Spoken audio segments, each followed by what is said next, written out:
Welcome to my channel. आज आप सब किसी को बिहार बोर्ड के मैट्री क्लास के हिंदी के 8 नंबर पाठ जीत जीत मैं निरखत हूँ, इसके व्याख्या को बताया जाएगा। यह जीत जीत मैं निरखत हूँ यह एक साक्षात्कार है, यह एक इंटरव्यू है जो बिरजू महाराज से उसकी शिष्या के द्वारा ली गई है। लेखक का नाम पंडित बिरजू महाराज है। इनका जन्म 4 फरवरी 1938 ईस्वी को लखनऊ में हुआ था। यह अपने माता पिता के अंतिम संतान थे। 3 बहनों के लंबे अंतराल के बाद इनका जन्म हुआ था। पाठ परिचय को जान लेते हैं। प्रस्तुत पाठ जीत जीत मैं निरखत हूँ पंडित बिरजू महाराज की शिष्या रश्मि वाजपेयी से हुई बातचीत का संपादित अंश है।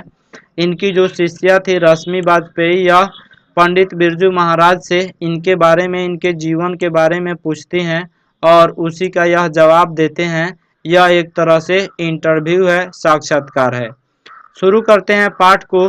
प्रस्तुत पाठ जीत जीत मैं निरखत हूँ में साक्षात्कार के माध्यम से पंडित बिरजू महाराज की जीवनी, उनका कला प्रेम तथा नृत्य कला के क्षेत्र में उनकी महान उपलब्धि पर प्रकाश डाला गया है। बिरजू महाराज का जन्म 4 फरवरी 1938 ईस्वी को लखनऊ के जफरीन अस्पताल में हुआ था। ये अपने माता पिता के अंतिम संतान थे। इनका जन्म 3 बहनों के लंबे अंतराल के बाद हुआ था। 3 बहनों के जन्म के बाद पंडित बिरजू महाराज का जन्म हुआ था। इनके जन्म के समय इनकी माता की उम्र 28 वर्ष के करीब थी तथा बड़ी बहन 15 साल की थी। इनके पिता प्रख्यात नर्तक थे। वह बहुत बड़े डांसर थे, एक मशहूर डांसर थे। इन्हें नृत्य कला विरासत में मिली थी। विरासत का मतलब जन्म से ही। इनके खानदान के लोग नृत्य कला, डांसिंग ही करते थे, जिसके चलते यह भी डांसिंग ही किए। ये अपने पिताजी के साथ रामपुर के नवाब के दरबार में नृत्य कार्यक्रम में जाया करते थे। रामपुर के एक नवाब थे, उन्हीं नवाब के घर यह और इनके पिता डांस करने के लिए डांस प्रोग्राम में जाया करते थे। 6 साल की उम्र में ही बिरजू जी नवाब साहब के प्रिय हो गए, इसलिए इन्हें अपने पिता के साथ वहां जाना पड़ता था तथा नाचना पड़ता था। इतनी कम उम्र में ही इनकी तनख्वाह निश्चित कर दी गई। जो नवाब था उस नवाब ने इनकी तनख्वाह निश्चित कर दी। इस नौकरी से छुट्टी पाने की इच्छा प्रकट की। जब इनके पिताजी ने इस नौकरी से छुट्टी पाने की इच्छा प्रकट की तो नवाब साहब ने फरमान जारी कर दिया, आदेश दिया कि यदि लड़का नहीं रहेगा तो पिता को भी नौकरी से हटा दिया जाएगा। इस आदेश से पिताजी ने खुश होकर, क्योंकि पिता भी चाहते थे कि नवाब साहब के घर से मुझे भी छुट्टी मिल जाए, लेकिन वह कह नहीं पा रहे थे। लेकिन जब नवाब साहब ने आदेश दे दिया तो पिताजी ने खुश होकर हनुमान जी को प्रसाद चढ़ाया तथा मिठाइयाँ भी बांटी।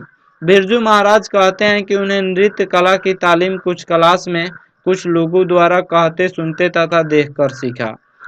इसके साथ ही जहां जहां पिताजी जाते थे उनके साथ जाया करता था और कार्यक्रम में भाग लेता था। पंडित बिरजू महाराज के पिता जहां जहां जाते थे वहां वहां यह भी जाते थे और कार्यक्रम में भाग लेते थे, जिससे वह संगीत और डांसिंग सीखा करते थे। इनकी पिता की मृत्यु 54 वर्ष की उम्र में लू लगने के कारण हो गई। वे सहनशील व्यक्ति थे। बिरजू महाराज के पिताजी जो थे वह बहुत ही सहनशील व्यक्ति थे। अपना दुख किसी को कहना पसंद नहीं करते थे। वे अति प्रिय व्यक्ति थे। क्या होता है कि पिता की मृत्यु के बाद माँ को दुखी देखकर उदास रहने लगा। जो पंडित बिरजू महाराज थे वह माँ को दुखी देखकर उदास रहने लगे, क्योंकि उनके मरते ही खराब दिन शुरू हो गए। भोजन वस्त्र का घोर अभाव हो गया। शंभू चाचा के शौकिया मिजाज के कारण कर्ज में डूब गए। इनके चाचा जी जो थे यह भी कर्ज में डूब गए, जिसके चलते इनकी कोई मदद नहीं कर पाए। उसी समय चाचा जी के 2 बच्चों की मृत्यु भी हो गई। बच्चों की इस मृत्यु से हताश होकर वे अम्मा को डाइन कहने लगे। बिरजू महाराज के माँ को वे लोग डाइन कहने लगे। इसलिए मैं माँ को लेकर नेपाल चला गया। बिरजू महाराज और उनकी माँ नेपाल चले गए। इसके बाद मुजफ्फरपुर ये लोग गए।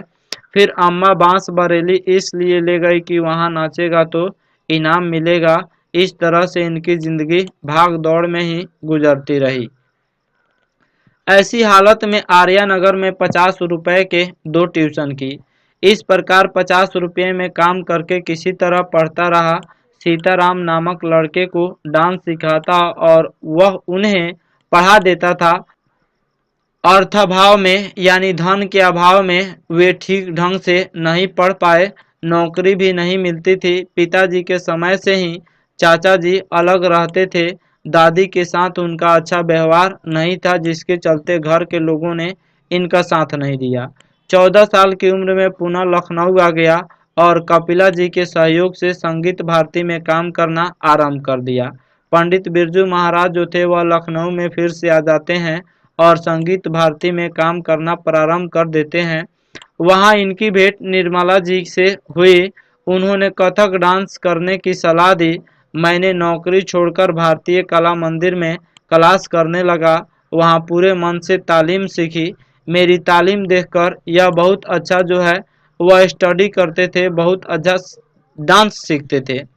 और कथक डांस जब यह सीख रहे थे तो इस डांस को देखकर महाराज की तरफ, जो बिरजू महाराज थे उनकी तरफ बहुत सारी लड़कियां भी आकर्षित होने लगी, अर्थात बहुत सारी लड़कियां भी इन्हें लाइन देने लगी। ऑल बंगाल म्यूजिक कॉन्फ्रेंस जो था वहां पे कलकत्ता में यह नाचे और वहीं से इनके भाग्य का उदय हो जाता है। वहां काफ़ी प्रशंसा मिली। तमाम अखबारों ने मेरे कार्यक्रम की प्रशंसा की। ईश्वर की कृपा से कलकत्ता, बम्बई, मद्रास जैसे सभी जगह मेरी इज्जत होने लगी। 27 साल की उम्र में संगीत नाटक अकादमी अवार्ड मिला। मैंने Germany, Japan, Hong Kong, Laos, Burma की यात्रा की। इनको 27 साल की उम्र में ही संगीत नाटक अकादमी अवार्ड मिला। इन्होंने जो है बहुत सारे विदेशों की यात्रा की हुई है। Germany, Japan, Hong Kong, Laos, Burma की यात्रा की, लेकिन एक बार अमेरिका में 2-4 जगह कार्यक्रम प्रस्तुत किया तो एक जगह वह हाँफते हुए एक आदमी ने मेरे पास आया। मैंने कहा, मेरे साथ फोटो खिंचाना है क्या तुम्हें? उस लड़के ने यस यस कहा और वह बेहाल हो गया। इस प्रकार पाकिस्तान में कोई खातून थी, खातून का मतलब महिला होता है। पूरे हॉल में उनकी आवाज़ आई, सुभान अल्लाह। मतलब मेरे नाच के आशिक बहुत हैं, मेरे आशिक भी हैं।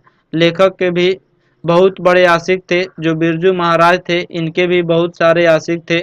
विदेशों में भी इनकी बहुत ज़्यादा नाच के दीवाने थे और इनके भी दीवाने थे। बिरजू महाराज कहते हैं कि मुझे ऊंचाई तक ले जाने में अम्मा का बहुत बड़ा हाथ था। वहीं बुजुर्गों की तारीफ करके मुझे उत्साहित करती थी। वहीं वाकई में गुरु और माँ थे। आशा करता हूँ यह वीडियो आप सब किसी को अच्छा लगा होगा। हमारे चैनल को सब्सक्राइब करें, इस वीडियो को लाइक करें तथा अधिक से अधिक फॉरवर्ड करें। Thank you watching my video.